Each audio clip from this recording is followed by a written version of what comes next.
Varahi silks వారి grand festive celebrations పొందండి 10,000 రూపాయలు ఆపై కొనుగోలుపై బంగారు నాణెం ఉచితంగా. మమ్మీ దగ్గర పోతాను డాడీ అని చెప్పిండు.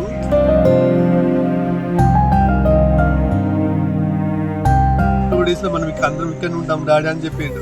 నేను నైట్ ఫోన్ చేసిండు. ఒకే ఒక్క ప్రమాదం ఆ తండ్రి కడుపు కోతను మిగిల్చింది. ఆ తండ్రికి తీరని శోకాన్ని మిగిల్చింది. తన కొడుకు ఎన్నో ఆశలతో ఎన్నో అద్భుతమైనటువంటి కలలతో జీవనాన్ని కొనసాగిస్తాడనుకున్నటువంటి ఆ కన్న కొడుకు కారు ప్రమాదంలో ఊహించని విధంగా మరణించినటువంటి తీరు ఆ తండ్రి తట్టుకోలేకపోతున్నాడు. రాత్రి జరిగినటువంటి ఒక భారీ ప్రమాదం కారులో ఉన్నటువంటి 4 విద్యార్థులను స్పాట్లోనే మరణించేలా చేసినటువంటి ఘటన ఇప్పుడు తీవ్ర విషాదంగా మారింది. మొత్తం 5 విద్యార్థులు, చాలా చిన్న వయసు ఉన్నటువంటి విద్యార్థులు, చదువుకుంటున్నటువంటి విద్యార్థులు, అంతా స్నేహితులు, హ్యాపీగా వెళ్తున్నారు వారు ఒక ప్రాంతానికి. అంతా బాగానే ఉంది. కారులో వెళ్తున్న సందర్భంలో ఊహించని ప్రమాదం. కారు పూర్తిగా నుజ్జునుజ్జైంది. స్పాట్లోనే అందులో ఉన్న 4 విద్యార్థులు, BBA చదువుతున్నారు, 4 విద్యార్థులు అక్కడే ప్రాణాలు కోల్పోయారు. మరొక విద్యార్థిని తీవ్ర గాయాలతో హాస్పిటల్ పాలైంది. ఈ ప్రమాద విషయం తెలుసుకున్న ఆ కుటుంబ సభ్యులు, తల్లిదండ్రుల రోదనలు మిన్నంటిపోయాయి. ఆ యొక్క మృతుల కుటుంబాలు అక్కడికి వచ్చి వారి మృతదేహాలను చూసి గుండెలు అవిసేలా విలపిస్తున్నాయి. నా కొడుకు హీరో అవుతాడనుకున్నాడు, హీరో అవుదామనుకున్నాడు, రోజు జిమ్కు వెళ్తాడు, మంచిగా తన యొక్క బాడీ ఫిట్నెస్ కూడా మెయింటైన్ చేసుకున్నాడు, తొందరలోనే ఒక సినిమాలో నటించేటువంటి అవకాశం కూడా ఉండేది, హీరోగా తనని స్క్రీన్ మీద, పెద్ద స్క్రీన్ మీద చూసి విజిల్లేస్తామని చెప్పేసి కలల కన్నా ఆ యొక్క తండ్రి ఆశలు బుగ్గిపాలైపోయాయి. ఎంతో భవిష్యత్తు ఉన్నటువంటి ఆ సూర్య తేజ ఈరోజు విపత్కర పరిస్థితులలో ఆ యొక్క కారు ప్రమాదంలో మృతి చెందాడు. సూర్య తేజతో పాటు మిగతా 3 తన స్నేహితులు కూడా ఈ కారు ప్రమాదంలో మరణించినటువంటి ఘటన పూర్తిగా వారి కుటుంబాలలో తీరని శోకాన్ని నింపింది. నిన్న రాత్రి వరకు కూడా వారి తల్లిదండ్రులతో మాట్లాడారు. ఇంట్లో నుంచి బయటకు వెళ్లే వరకు కూడా హ్యాపీగా ఉన్నారు. ఇంట్లో సందడి వాతావరణం నెలకొంది. బయటకు వెళ్ళొస్తామని చెప్పి తల్లిదండ్రులకి అలా సరదాగా వెళ్ళారు. ఆ సరదానే ఇప్పుడు తీరని విషాదంగా మారింది. కారులో వెళ్తున్న సందర్భంలో ఊహించని పెను ప్రమాదం చోటు చేసుకుంది. ఈ ప్రమాదంలో 4 విద్యార్థులు అక్కడికక్కడే ప్రాణాలు కోల్పోయారు. ఈ విషయం తెలుసుకున్న ఆ తండ్రి ఏం చేయాలో అర్థం కావట్లే, గుండెలు అవిసేలాగా బాదుకుంటున్నాడు. అక్కడ తన కొడుకు బాడీని చూసి ఇలాంటి పరిస్థితి వస్తుందని ఊహించలేదంటూ తన గుండెలు బాదుకుంటూ అతను చేస్తున్నటువంటి ఆర్తనాదాలు అక్కడున్న వారందరినీ కూడా పూర్తిగా కన్నీటి పర్యంతంలోకి తీసుకువెళ్తున్నాయి. నా కొడుకు జిమ్కి వెళ్తాడు, రోజు మంచిగా హీరో అవుదామనుకున్నాడు, టాలీవుడ్లోకి ఎంట్రీ ఇద్దామనుకున్నాడు, సిల్వర్ స్క్రీన్ పైన, వెండి తెర పైన అద్భుతంగా తనని చూసేటువంటి అవకాశం మాకు దొరికేది అని చెప్పేసి కలలు కన్నారు ఆ తల్లిదండ్రులు. అది ఆ ప్రయత్నం వైపు వెళ్ళకముందే పూర్తిగా వారి ఆశలు అడియాశలైపోయాయి. తన కొడుకు ఇంత చిన్న వయసులోనే మృతి చెందడం ఆ తండ్రికి పూర్తిగా తీరని శోకాన్ని మిగిల్చింది. అందుకే అతను రోధిస్తున్నటువంటి తీరు కూడా మనం చూసాం. మాట్లాడలేకపోయాడు. కాసేపు మాట్లాడినా కూడా తన కొడుకు నిన్ననే మాట్లాడాడు, కలుస్తా నాన్న అని చెప్పేసి అన్నాడు. ఆల్రెడీ అమ్మ దగ్గరికి వెళ్తున్నాను, కలుస్తా నాన్న అని చెప్పేసి ఆ తండ్రితో చెప్పినటువంటి మాటలే చివరి మాటలుగా మారిపోయాయి. తన తండ్రి తిరుపతికి వెళ్ళి నిన్ననే వచ్చాడంట, 3 రోజుల పాటు తిరుపతిలో ఉండి. కానీ తన కొడుకు ఇలాంటి పరిస్థితుల్లోకి వెళ్తాడని చెప్పేసి ఏమాత్రం ఊహించలేదు. రోజు మాదిరిగానే హ్యాపీగా కాలేజీకి వెళ్తున్నాడు, ఒకవైపు ఫిట్నెస్ మెయింటైన్ చేస్తున్నాడు. తన డ్రీమ్ అయితే ఏదైతే ఉందో, హీరో కావాలని చెప్పేసి కలలు కన్నాడు ఆ వ్యక్తి. అందుకు తగ్గట్టుగా చూడండి ఎంత అద్భుతంగా ఉన్నాడో సూర్యతేజ్. హీరోకు ఉండాల్సినటువంటి క్వాలిటీస్ ఉన్నాయి. మంచిగా తను మెయింటైన్ చేసుకుంటున్నాడు బాడీని కూడా. రోజు జిమ్కి వెళ్తున్నాడంట.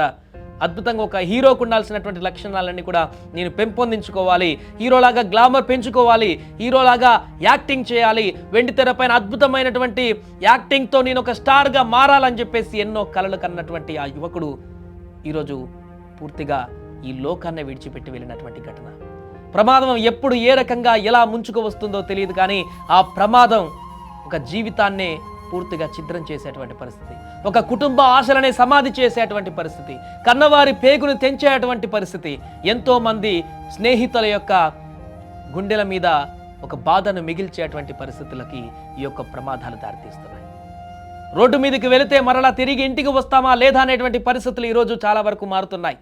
ప్రమాదాలు ఎప్పుడు ఏ రకంగా వస్తున్నాయో తెలియదు. ఆ ప్రమాదాల కారణంగా కన్నవారి కడుపు కోత, కుటుంబాలలో తీరని యొక్క శోకం, వారి పూర్తి జీవితం కూడా బుగ్గిపాలవుతున్న సందర్భం. ఊహించని ప్రమాదం, నిన్న రాత్రి జరిగినటువంటి ప్రమాదం ఇది. మిర్జాగూడ పరిసర ప్రాంతాలలో జరిగింది. ఆ కారు పూర్తిగా నుజ్జు అయిపోయింది.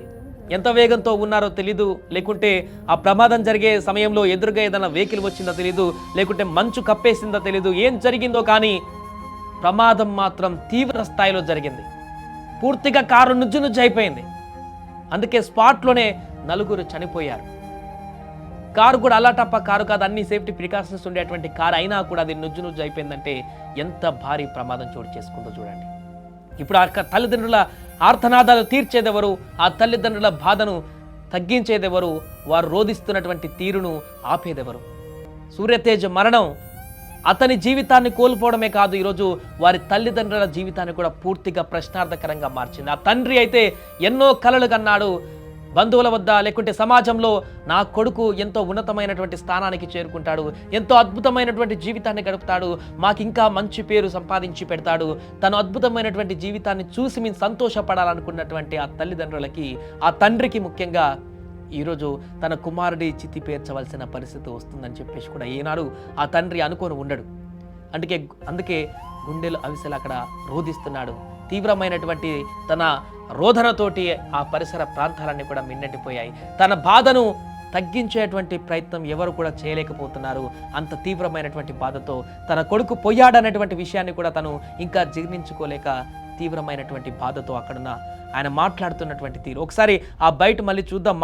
చివరి మాటలంట తన కొడుకు మాట్లాడాడు. నిన్న నాన్న కలుస్తా, అమ్మ దగ్గరికి వెళ్తున్నా, కలుస్తా అని చెప్పేసి చెప్పినటువంటి మాటలే చివరి మాటలుగా మారాయంటూ ఆ తండ్రి చెప్తున్నటువంటి బాధతో ఏడుస్తూ చెప్తున్నటువంటి మాటలు ఒకసారి చూద్దాం. 3 days నుంచి ఫోన్ చేస్తాను, తిరుపతిలో ఉన్నా, కలుస్తాను నాన్న అంటే మమ్మీ దగ్గర పోతాను డాడీ అని చెప్పిండు.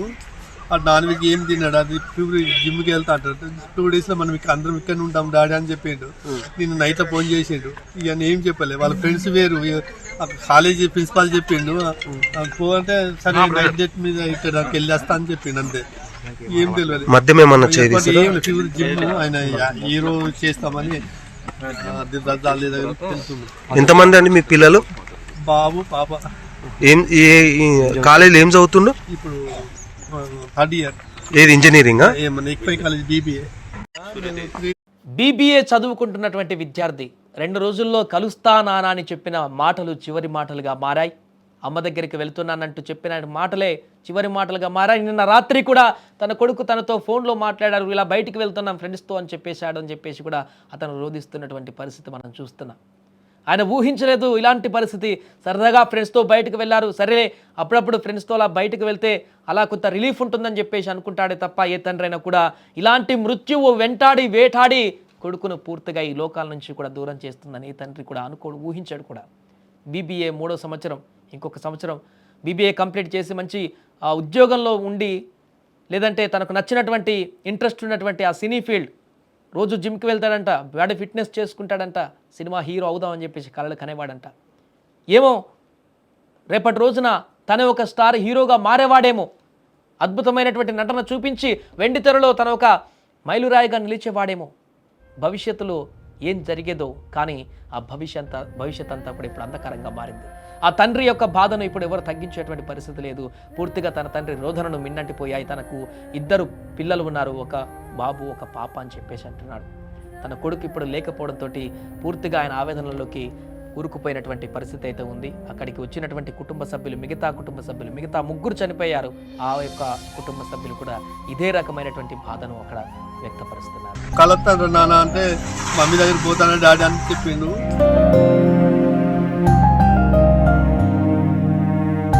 2 days లో మనం అందరం ఇక్కడ ఉంటాం డాడీ అని చెప్పిండు. నేను నైట్ ఫోన్ చేసిండు.